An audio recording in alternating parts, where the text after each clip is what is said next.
Hey there, I'm Bryce Abel, and I'm coming to you from Los Angeles, where as a member of the Writers Guild of America, I've been on strike since, May 2nd, which is about 5 months. And it now looks like we have a deal, so color me relieved.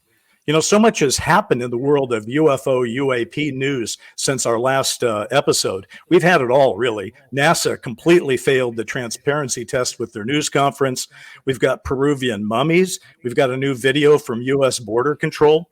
But the big story, the one that's just broken as we're reporting this, is that Michael Schellenberger has reported there are dozens of whistleblowers, dozens, maybe 30 to 50, like David Grush, who have already told their stories to inspector generals, Congress, and the All Domain Anomaly Resolution Office.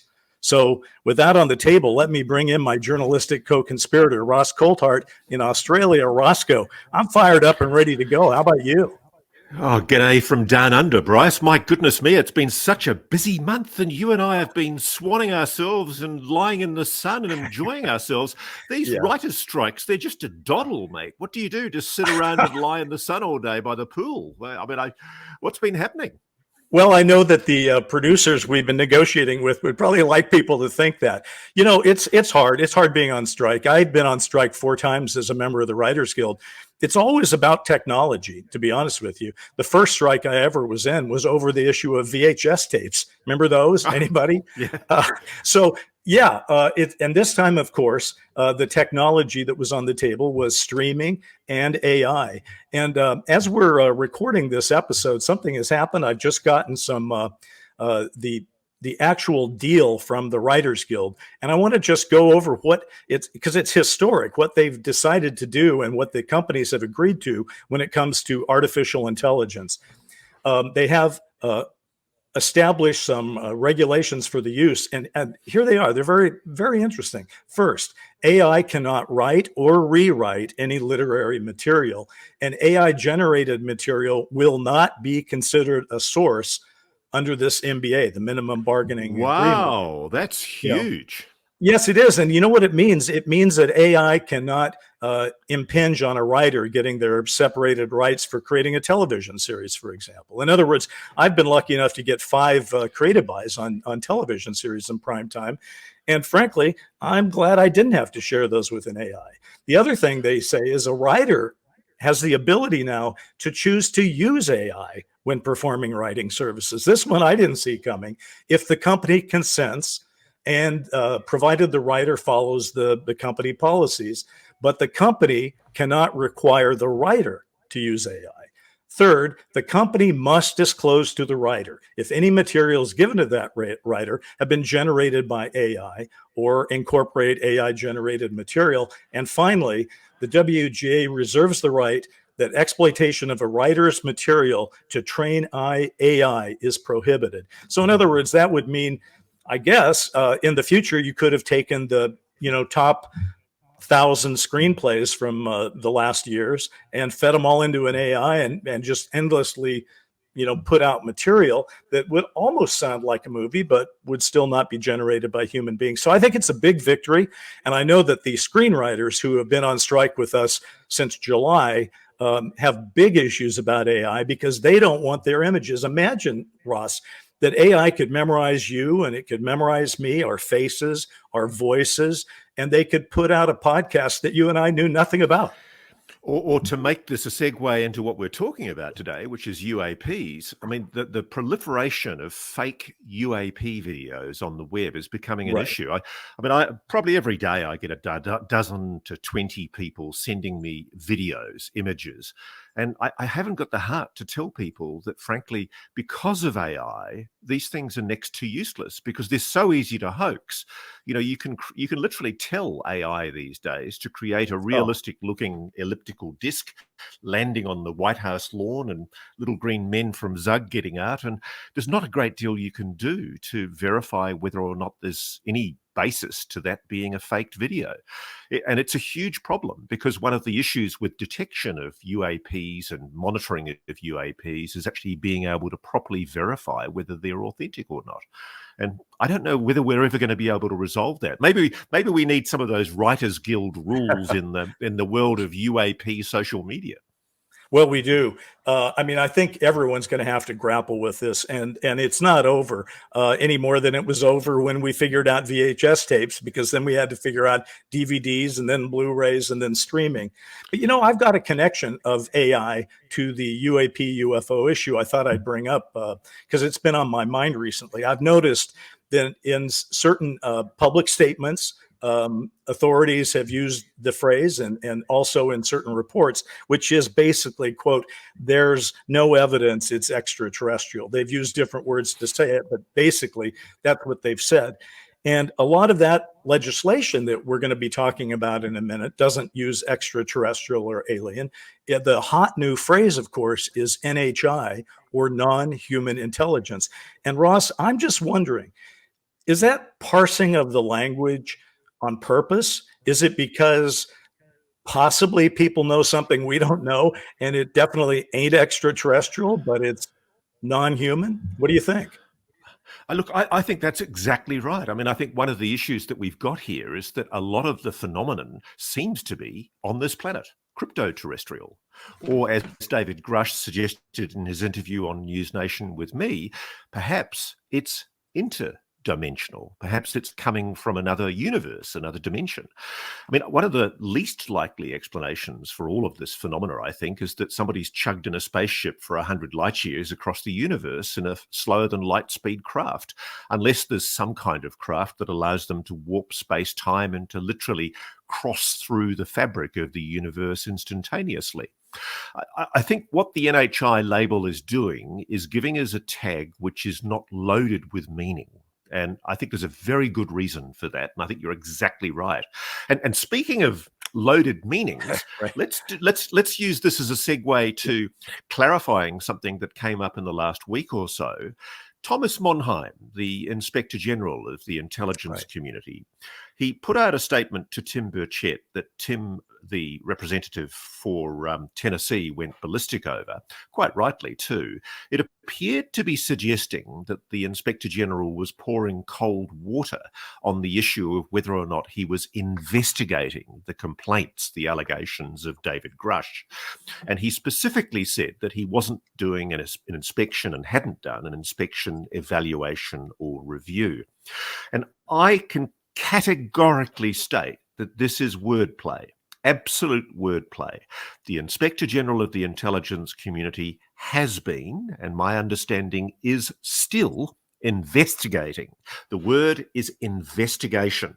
He is still investigating the complaints of David Grush, and I've been in touch with people who have heard from the Inspector General staff in the last week or two, telling me that they have received voicemails, emails, messages from those people continuing to do their investigations. So these investigations are ongoing. So I think there's a high degree of wordplay right now. There's wordplay in the word NHI, and there's wordplay in the word investigation. And I would say another word is gaslighting. I don't want to be gaslighted by anybody. I'm ready for people to the extent that transparency is a thing, to be transparent with us. And when I have to read official statements out of NASA or the Defense Department, and I have to really literally parse every single word to go, are they specifically saying it this way so it excludes this opportunity? I just don't think that's reasonable. None of us just on that for sure know.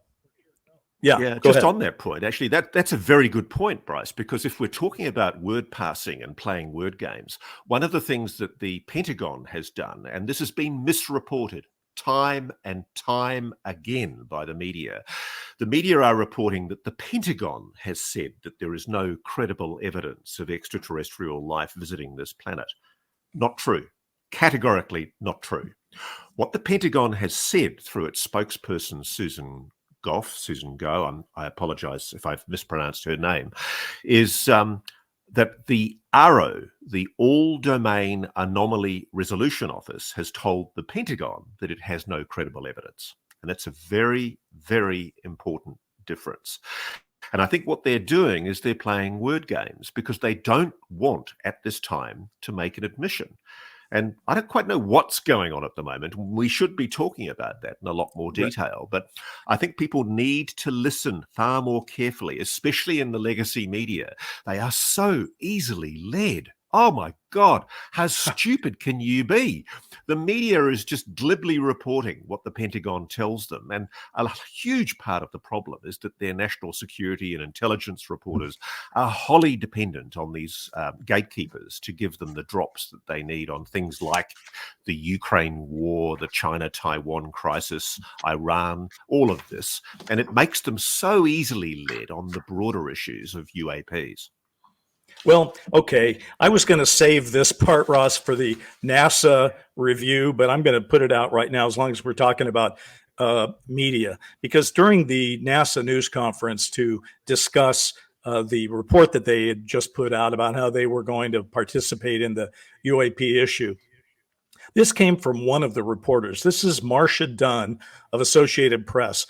I'm going to read the statement exactly as she stated it when she was able to ask a question, and then I want to parse her statement a little bit. She said, quote, I'm already receiving emails about Area 51 in Roswell, so I'd like to ask Mr. Spergel, how much were you and your panel members bombarded by this type of thing during the course of your study?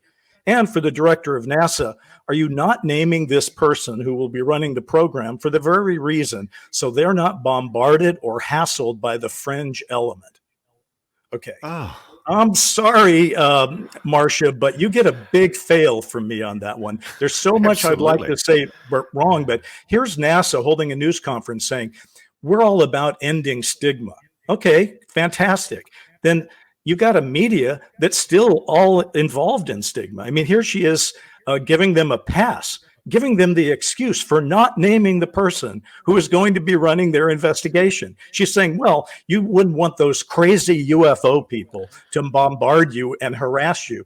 And that came up over and over in that NASA news conference where they kept trying to make it seem like, we've had a really hard time because there's so many crazy people in the UFO field. And the truth is, even though there are trolls out there and we can acknowledge it, my experience with people involved in serious UFO UAP discussions is that they're highly intelligent people. They've done their homework. They've worked for years on the topic. They're very well informed and frankly, a lot more informed than Marcia Dunn of AP. So Marcia, you get a big F from me. Yeah, but also give her a big F for the fact that if you actually bother to read this NASA UAP report, when they're talking about the reason why they're sensitive to ridicule and negative feedback, they're not citing UFO crazies. They're actually talking about other scientists. On page 27 of the NASA report, they talk about how at least one scientist serving on the study team reported receiving negative hate mail from colleagues due to their membership of the UAP study team panel. Others were ridiculed and criticized on social media. Study team members also noted first-hand knowledge of colleagues who were warned to stay away from research in areas like extraterrestrial technosignatures, which could damage their scientific credibility and promotion potential. These experiences further confirm the negative stigma associated with studying unusual or unexplained phenomena. Such criticism, either by detractors or proponents of the ET hypothesis, are anathema to the scientific method. Now, good on NASA for raising this, but the fact that it was misreported by dopes in the legacy media as harassment by the UFO community is utterly reprehensible, because that journalist clearly hadn't even read this report. If she'd bothered to actually take the time to read the report, she would see that the specific harassment that was being cited was harassment by scientists. Bloody scientists ridiculing other scientists for doing science. Listen, again, I was going to wait till somewhere deeper into this, but I think we might as well just finish flogging NASA, because I'm going to give them another F and for transparency. This was the greatest PR shoot yourself in the foot moment that I, as a reporter, I've ever seen. They get up there They talk about transparency. It's in their report, the word transparency. The leader, Bill Nelson, talks about transparency.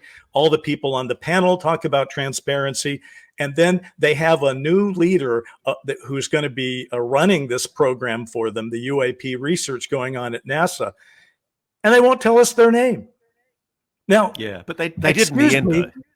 They had to, because they got such incredible pushback by people who said that is the most hypocritical thing I've ever seen. So NASA, on the issue of transparency, if you want to be transparent, you have to be transparent. You don't get to say, we're all in favor of transparency, but we won't tell you this and we won't tell you that and we won't tell you that. And then finally, if I may, I have one more thing to read. I used to be a Bill Nelson fan. A couple of years ago on the Medium site, I wrote a long article singing his praises because of the honest way that he was discussing the UAP issue. But this time, we know a lot about David Grush, and so does everyone who's listening to us, but you in particular know more than anyone. So they asked Bill Nelson, who is the administrator of NASA, and what does he say? He says, and I'm quoting, he's talking about David Grush. He said, well, what he said, if I recall, having only seen this on the nightly news, was that he had a friend who knew where a UFO was locked up in a warehouse. He also said he had another friend that said he had parts of an alien body. Whatever he said, where's the evidence? Wow. Okay. First of all, if Bill Nelson was about to go forward and talk about UAP at a news conference, and in July, not long ago, at the end of July, David Grush had laid the story out as he did before the U.S. Congress under oath, where he could go to prison if he lied. He didn't talk about friends. He had 40-some people who were involved in all these programs inside the Defense Department and in private aerospace that he talked to. And again, I said he was under oath. And then, just to put the icing on the cake of insanity, Bill Nelson then said, as his follow-up, long ago there was a TV show, Jack Friday, and he used to say, just the facts, just the facts. Well, first of all, it was Joe Friday. He was the lead on Dragnet, and as the Hollywood member of this team, Ross, I will testify to that. So he didn't even get his put down right. So I got to say, Bill Nelson, you've gone from having me as a giant fan to having to give you on the issue of David Grush a big, fat, shiny F. Sorry. A big, fat, shiny, steaming pile of bull dung, frankly, in my terms, Bryce. And can I also, just while we're on the subject of giving NASA a bollocking, I also want, again, this is all to do with the failure of media to do their research. Okay, NASA publishes this document that I've already shown, which is their review done by their UAP panel.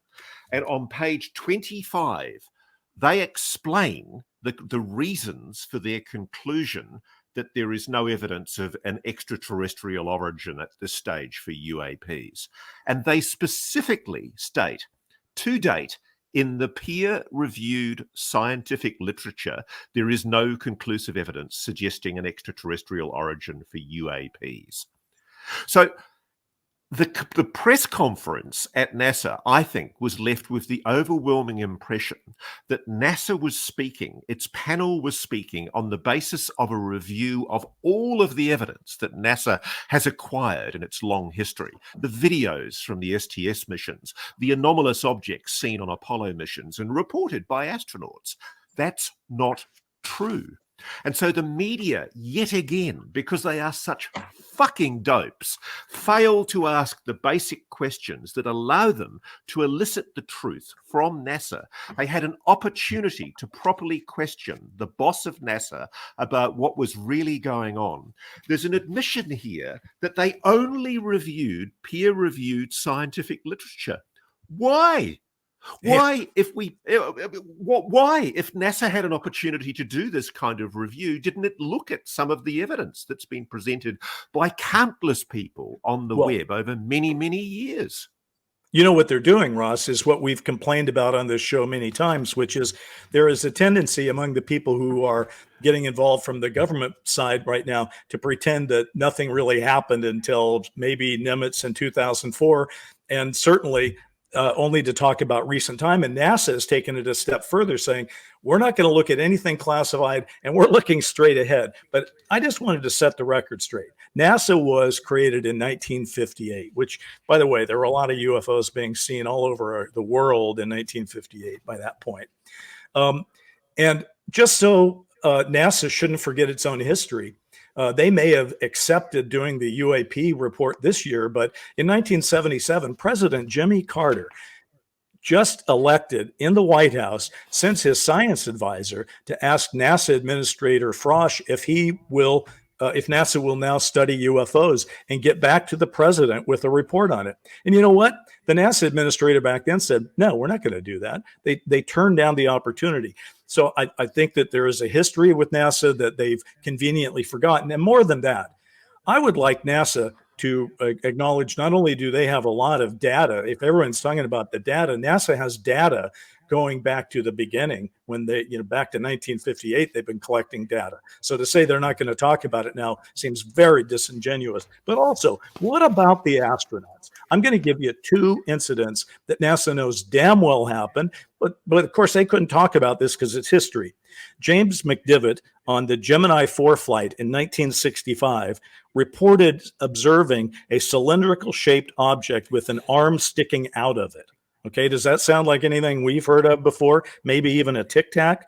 He said he saw this unidentified object while in Earth orbit. He even managed to capture it on film. Okay, and when NASA examined the photos, they said, well, it probably was your Titan II second stage that you were just seeing. McDivitt said that was not the case. Then also, Gordon Cooper, who was on the Mercury flight, the Mercury Atlas 9 flight in 1963, reported seeing a greenish object approaching his capsule. He reported it, and you'll like this, Ross, he reported it to a tracking station in Australia, where they also picked it up on radar. And then before becoming an astronaut, Cooper claimed to have encountered a UFO at Edwards Air Force Base in 1957. He actually said he saw the landed craft on the dry lake bed. He had his own camera crew film it, and the film was handed over to authorities. And according to Cooper, he never saw it again. So my question is, if he never saw it again, why doesn't NASA go get that? Why doesn't the Defense Department start releasing some of these films and photos and videos that have been taken? So I'm just getting fed up. NASA has been dismissed as never a straight answer. And I have to say, there are moments when I think that that's not so wrong. Okay, I'm completely on board with what you're saying there, Bryce. And I think the simple problem that we have is that NASA has lost sight of who's paying the bills. And they don't understand that if we are talking about an organization that is devoted to the exploration of space and the discovery, hopefully, of intelligent life, which I would assume is one of the purposes of NASA, why the hell are they being so disingenuous about what they have in their archives? We all know that NASA's own astronauts, another one that comes to mind is Corey Musgrave, who's basically talked about seeing snake worm-like objects moving around his craft when he was in orbit. And yet NASA has the gall on page 18 of this report that it published to say, it is clear to the panel that establishing a more robust and systematic framework and data repository for UAP reporting is essential. This particularly applies to civilian reporting of UAP. And then it goes into the FAA, the Federal Aviation Administration. That was a duck pass. That was NASA trying to divert from its own massive archive. Edgar Mitchell told my source, the spaceman, who I wrote about in my book In Plain Sight, that he saw anomalous objects during the landing of Apollo 14 on the moon, and that he believed that he was followed out and back by objects in space. And indeed, in the book that I wrote, he basically described photographs that were taken that showed blue lights in orbit. And I found those blue lights with his friend, the spaceman, on some of the NASA photographs. I've tried to find out more about it. Nobody responds. NASA is, I think, being a lying, disingenuous, disreputable organization in the way it's conducting itself with the public. And frankly, I'm not an American, but if I was paying the bills for a space agency like NASA, I'd be asking for my money back. Yeah. Because they are I mean, if it's true, as David Grush alleges, that the United States is in possession of retrieved non-human technology, if it's true that NASA, a purported scientific organization, is behind the cover-up, I'm not suggesting that everybody in there knows, but I know a lot do. And unless there are very, very good reasons for a scientific organization devoted to discovery and exploration to be party to a grubby, criminal, illegal cover-up, there's going to be some heads rolling. Yeah. I'm just about ready to stop spanking NASA, but I just have one other thing because you brought it up.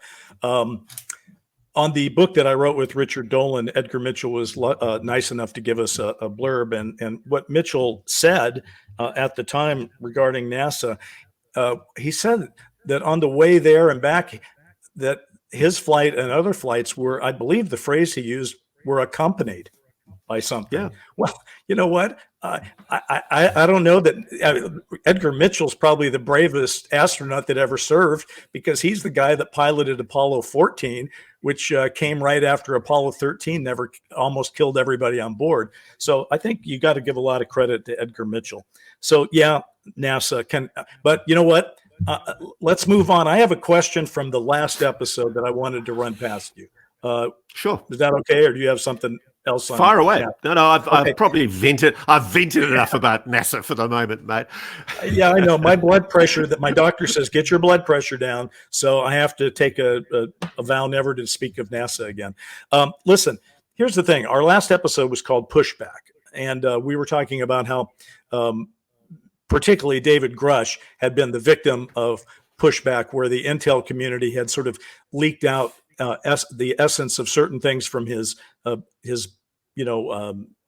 guess resume. The idea that he had PTSD, that he was autistic, that their police were called to his house at one point, etc. Okay, and you were righteously indignant at it, and I understand that, because if that information is going to come out, it doesn't seem like it needs to come out, because the intel community is trying to undermine the first official whistleblower. But here's my question. Do you think, because of the Grush situation and going forward, would it behoove whistleblowers to sort of do that inoculation, to sort of self-disclose those issues? Would Dave Grush, for example, have been better off if when he was testifying before Congress or speaking to you on the News Nation show, should he have said, I'm autistic, I've got PTSD, I had police called to my house at one time, and regardless of that, I still kept my my classification, and it hasn't been a problem, and here's why? Should he have self-disclosed and pre-inoculated himself? What do you think? That's a very good question, Bryce. And let me tell you, he did do that. Okay. And this is, I am remiss. I accept responsibility as the reporter that made the story with a producer from News Nation. I accept the responsibility that we should have disclosed more, that David had said that to us. What I didn't expect was the low, grubby act that journalists would allow themselves to be manipulated by sections of the intelligence community, on their own admission, to publish misleading assertions about a person's PTSD and autism. Good heavens, what a disgraceful thing to do, to try and discredit and demean what they were saying. And you know, I think those people should hold their heads in shame, and they know who they are. But the fact is, David did disclose it. That's the thing. He actually volunteered it. When I raised it with him in the interview, I said, is there any dirt? Is there anything they can throw at you to try and discredit you? And he raised that. And the thing that I just never expected that anybody would resort to such a low grub act just to use that kind of really irrelevant information to try and denigrate somebody, when you consider that 20% of American veterans, probably a lot higher, are coming back from war zones with stress, PTSD. It's perfectly normal for people to go through these kind of events. And the fact that somebody's autism, which he believes, David actually believes, is actually a benefit in him, doing his work. He has an incredible eye for detail in a way that I just find mind-blowing. He's incredibly precise with how he speaks. And that's because he's got this autism. The idea that somebody would use it to try and undermine him is just, I mean, it just made me realize what's at stake here.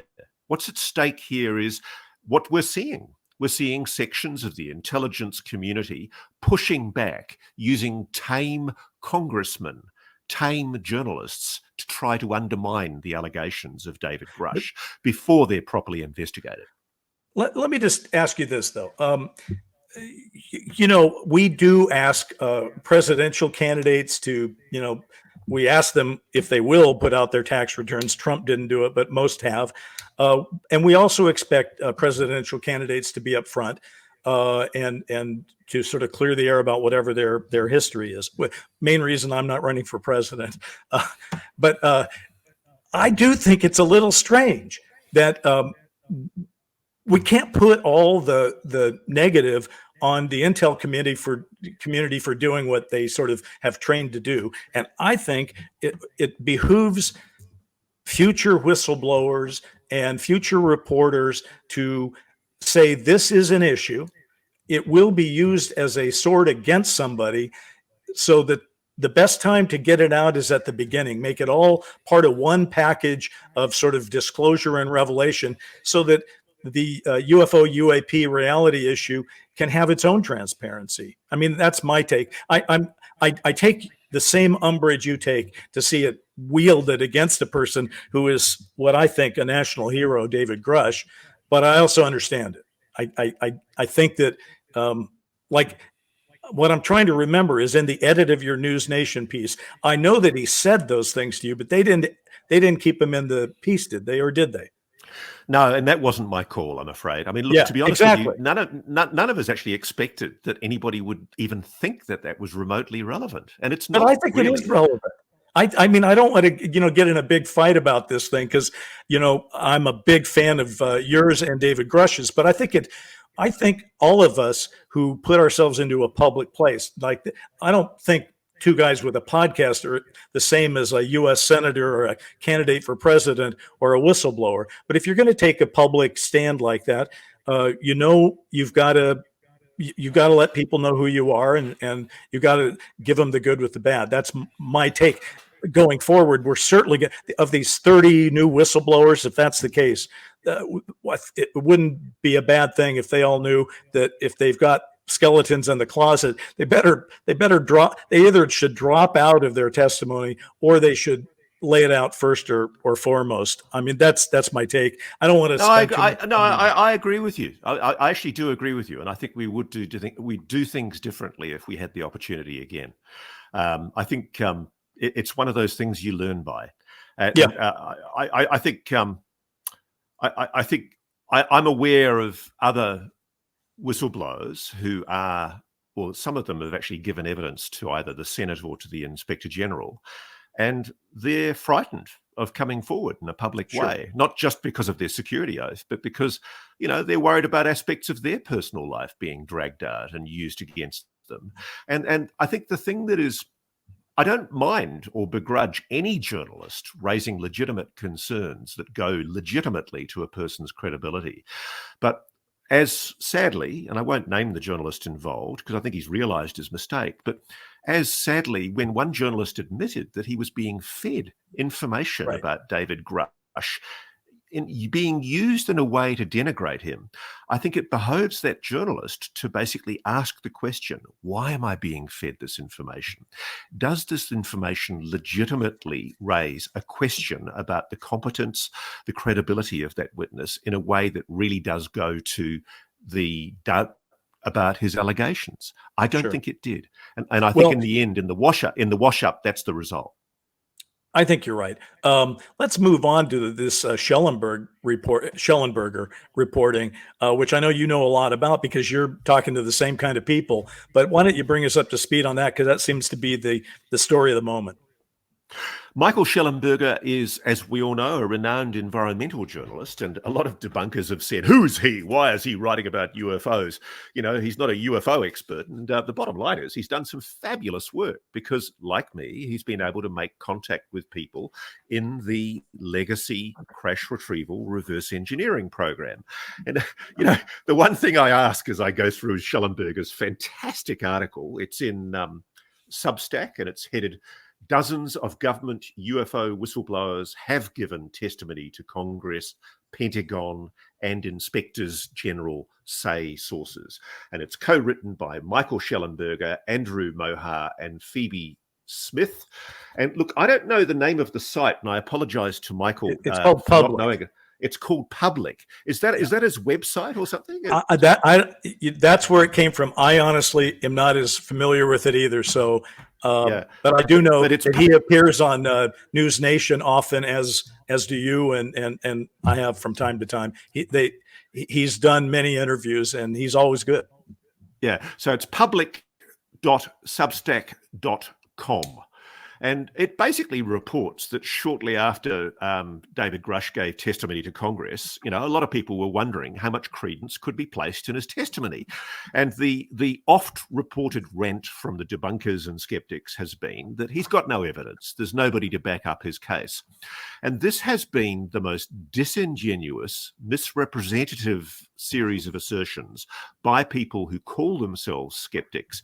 And they haven't understood the significance of what the Inspector General of the intelligence community, Thomas Monheim, did when he reported to Congress that Mr. Grush's allegations were credible and urgent. And that's a direct quote: credible and urgent. And the reason why the Inspector General made that finding, that they are credible and urgent, is what I've been saying for weeks and what Michael has underlined in this excellent article.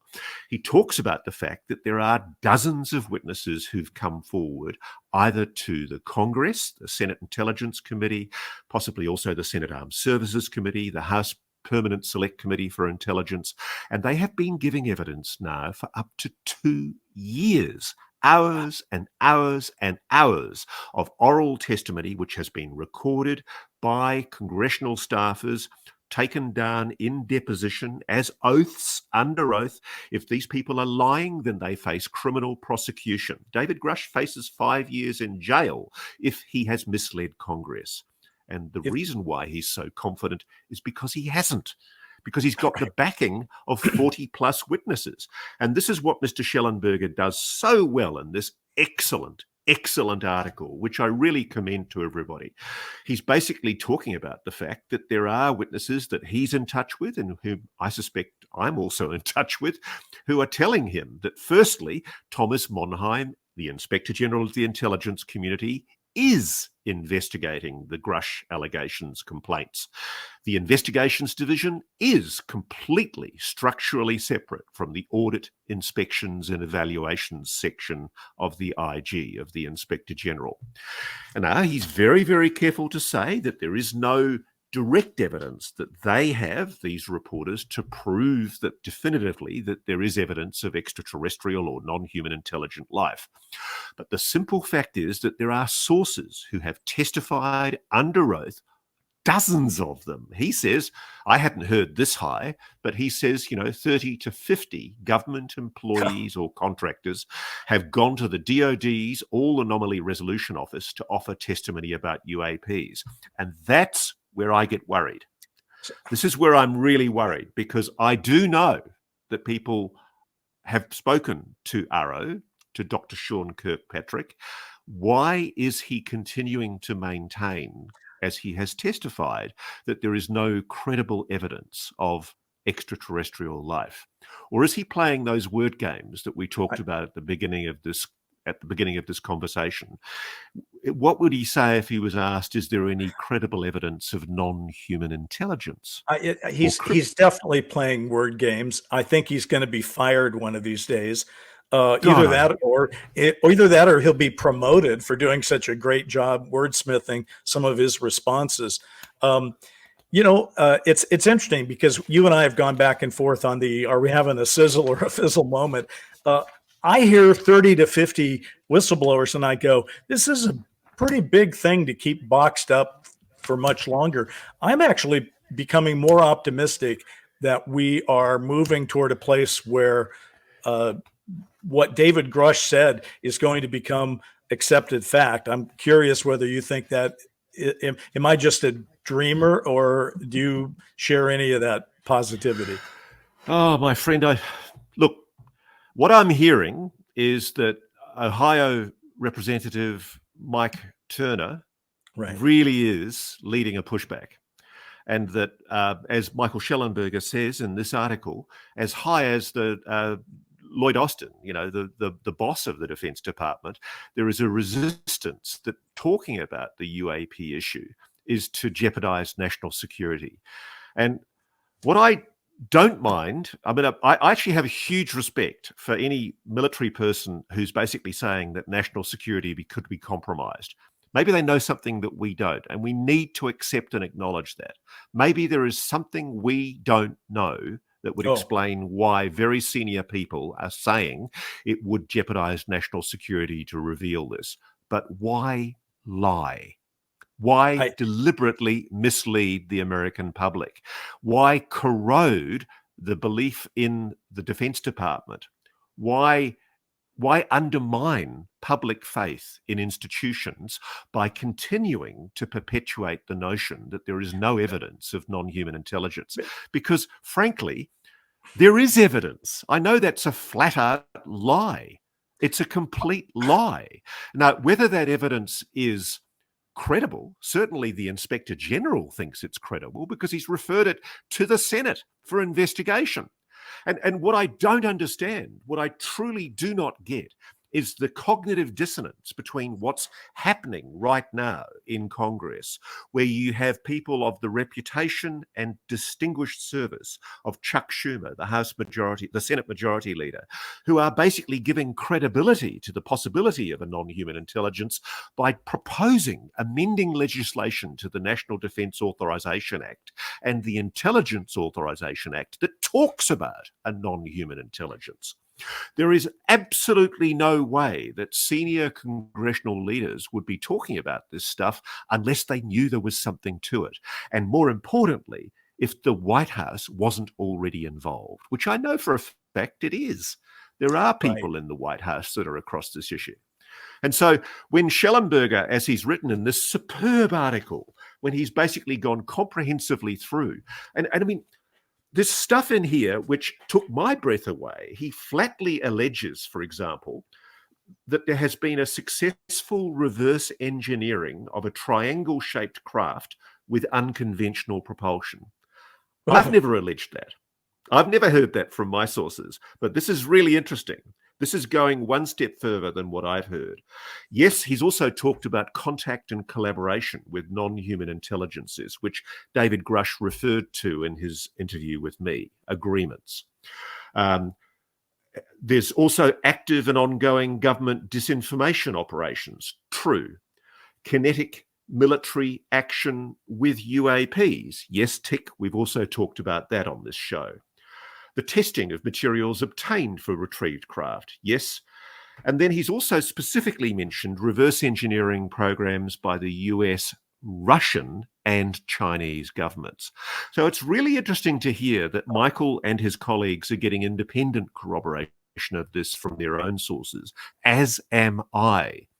And I don't know what's going on. I mean, I really worry for the sake of American democracy right now, because I think we are way beyond prima facie, a level of evidence to twig the curiosity. If I was the editor of a major newspaper, a major legacy newspaper right now, I would be tasking my reporting team to get the hell in there and start asking the questions that Michael Shellenberger and his colleagues are asking, that you and I are asking.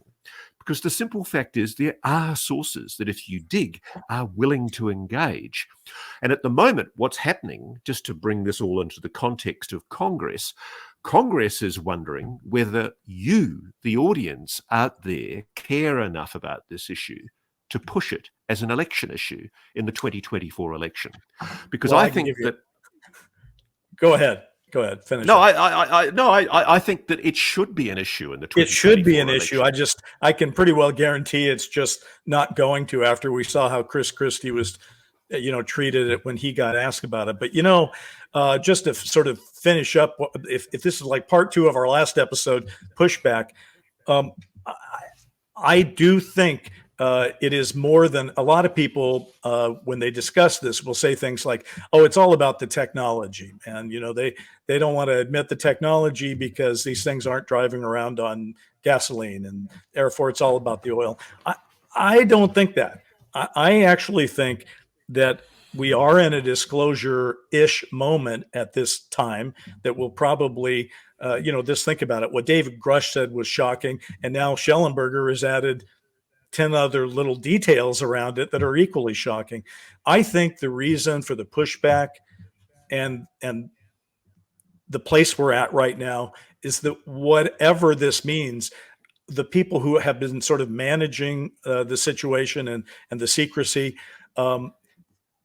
they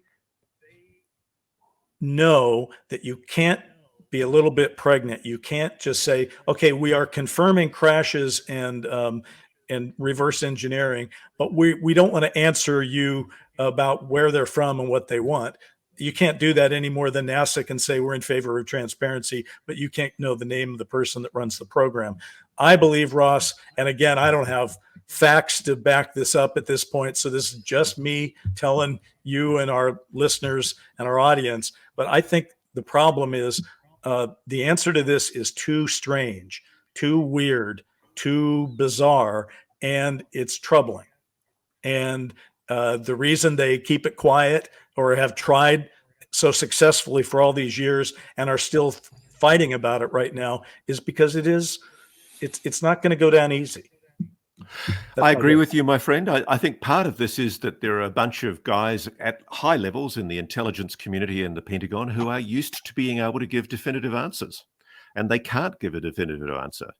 I just want to emphasize one point, though. Yeah. The reason why it matters as an election issue is because even though you've got an ongoing investigation by the Inspector General of the intelligence community, even he can't dig into where a lot of this is allegedly being hidden. And this is something Michael raises in his superb article. The Department of Energy, a lot of these legacy programs are alleged to sprawl far beyond Thomas Monheim's remit, says Michael Schellenberger, inside DOD, but in particular inside the Department of Energy, which has its own classification and security system. And frankly, that's a tough nut to crack. The only organizations that can crack that are arguably the Senate Intelligence Committee, or possibly more broadly, a proper church committee style investigation that has the full power of congressional subpoena. That's why this matters, because there are people, gatekeepers inside the community, in the intelligence and defense community, and also in private aerospace, and they're nervous. They're nervous because we're close. For the first time in 50 or 60 years, we're closer to uncovering this secret than ever before. But they're anxiously trying to put it all back in a box. And there's a lot of people speaking out at the moment. Lou Elizondo has spoken about the fact that there is pushback happening. Mike Turner from Ohio is one of the central villains. And frankly, it's no surprise. Look at his donor base. The guy is beholden to the private aerospace industry. And some of the names in there, like Lockheed Martin, are companies that I'm told have direct knowledge of non-human intelligence technology. So this is something that really matters. It is something that really matters. And something else that matters is our own producer is writing us saying, hey, this might be a good place to wrap, but I don't want to do that. So Ross, listen, sometimes we've done this and I like it where we just play speed chess. All right. So I've got a few things that we were going to talk about at greater length, but let's do it fast and furious here. Okay. Sure. The border videos that have just been released, what's your take on them? I think they're a big...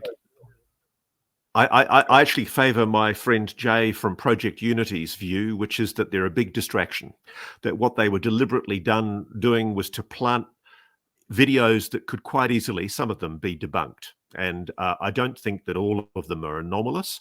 And I think that there was a deliberate placement there of videos at that time as a big distraction to try and steer people away from the central issue, which is the absolutely fundamental importance of keeping Congress focused on getting a proper full inquiry into this issue. Okay. I agree with you. I think that you look at the totality of it, there are a few in there that look anomalous. And then they're in there with other things that look like drones or birds or whatever.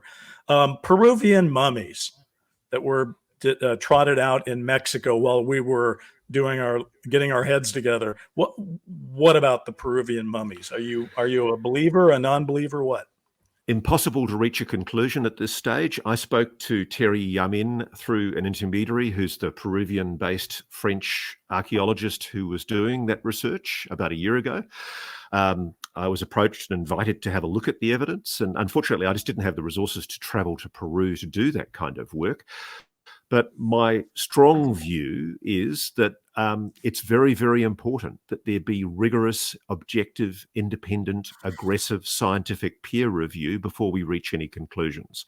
I am being told that the objects, I won't say creatures or entities, that the objects that are being talked about today are entirely different from the objects that were skeptically debunked quite credibly a few years ago, and that there were objects that were made to look like alien entities of some kind a few years ago, which were clearly constructed. But I'm told that the experts that are debunking these objects today have not actually physically even inspected these objects or done the scans that are being done by the experts now. I would like to see a rigorous, independent, objective scientific investigation. And by the way, if there's a scientist out there who's willing to volunteer to do this, I'd love to hear from you. All right, folks, you heard it here first. I agree with you. Jaime Maussan, who is the Mexican ufologist who brought those two mummies to that hearing, famously in 2015, I believe, tried to put a picture of, I guess, a mummified body and say it was a Roswell crash victim, and it turned out to be nothing of the sort, and he damaged his credibility a lot.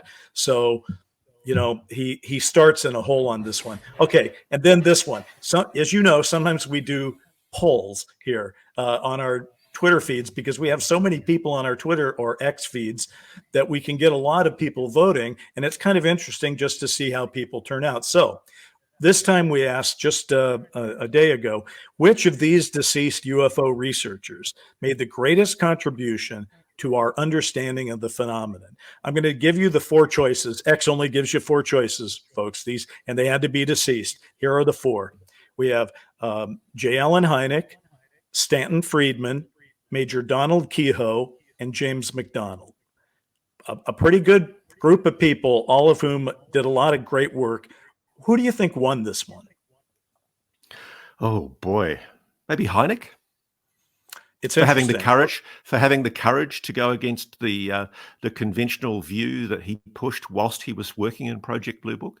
He had the guts to come out and speak publicly and renounce what he'd said. Yeah, I mean, that certainly puts him in a place where he went from being a skeptic to a believer. Maybe Mick West will follow the Hynek example one of these days. He is. Have you noticed that Mick's starting to change his tune a little bit? Mick's good. I like him. He may jump aboard. It wasn't Hynek. He had 31%. The winner blew everybody away with 54%. I'll give you one other choice. You got it. Friedman, Keyhoe, McDonald. Oh, God. Keyhoe. 10%. McDonald, 5%. Stanton Friedman, 54%. Oh, okay. He's the sentimental favorite. Yeah, he's the sentimental favorite. He died most recently. Stanton was a friend of mine. I have his book under option. I like Stanton so very much. Probably most people who are on X don't know much about James McDonald, who was phenomenally important. And Major Keyhoe, I mean, his books were very readable, and he, in the 50s, you know, sort of owned that territory. Anyway, so yeah, Stanton Friedman, at least our people, 1,672 of them in about 20 hours said It was Stanton Friedman. Okay, final thing, and then we got to get out of here. We said a while ago that what we're going to do is work our way through the years, and each episode we would talk about another year. So we've talked about 1945, which was, of course, the year of the Foo Fighters. We've talked about 1946, which in Scandinavia was the Ghost Rockets, and we've talked before about 1947, which of course takes you to the Summer of the Saucers, where Kenneth Arnold saw that first group of 9 of them, I believe, flying up in Washington State. But then that was followed within less than 2 weeks by Roswell. And since our theme today, Ross, was great PR disasters, and we were with NASA, Roswell is the granddaddy of great PR disasters. You folks probably remember this one. The Roswell Daily Record says the Army Air Force captures flying saucer on ranch in Roswell region. So that's about as big an admission as you're going to get. And the very next day in that same paper, it was General Ramey empties Roswell saucer. So when the U.S. government and the military have given multiple explanations for Roswell over the years, I always go back and say, maybe they accidentally told the truth on the day that they reported that. Kind of seems like. Well, I mean, David Grush has inferred very strongly that the Roswell crash should be taken very, very seriously, and that the witnesses should be listened to and treated credibly. So if it is true, what that means, my friend, is that the US military has effectively been able to achieve a cover-up since 1947 at the very earliest. And I mean, that's incredible, really, when you think about it. And it explains why there is so much stigma and ridicule attached to the idea of even taking this subject seriously. Small wonder that the legacy media and a large section of the scientific community continue to mock and demean. And yet, people like David Grush, and if you believe the Michael Schellenberger story, 30 to 50 witnesses are now coming forward saying it's true. And you know what they're saying, Ross, that I think is interesting to take us to the conclusion of 1947. In September of 1947, just a few months after Roswell, after a summer where everybody in the world was seeing saucers everywhere, the Air Force did an investigation, and General Nathan Twining wrote in that report that the phenomenon is something real and not visionary nor fictitious. So in 1947, folks, that's when they first said this. Now, they didn't say it in public. The reason that admission is out there is because of the Freedom of Information Act. But at the time, it was meant to be kept. But listen, everybody in 1947 on the inside knew something real was going on.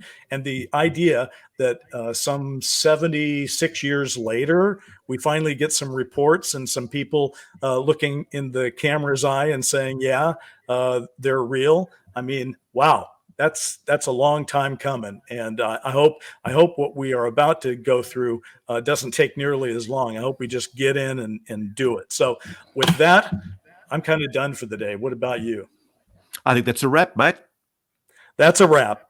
Thanks everybody for being here. We appreciate it, and we'll see you soon for the next one. See you next time.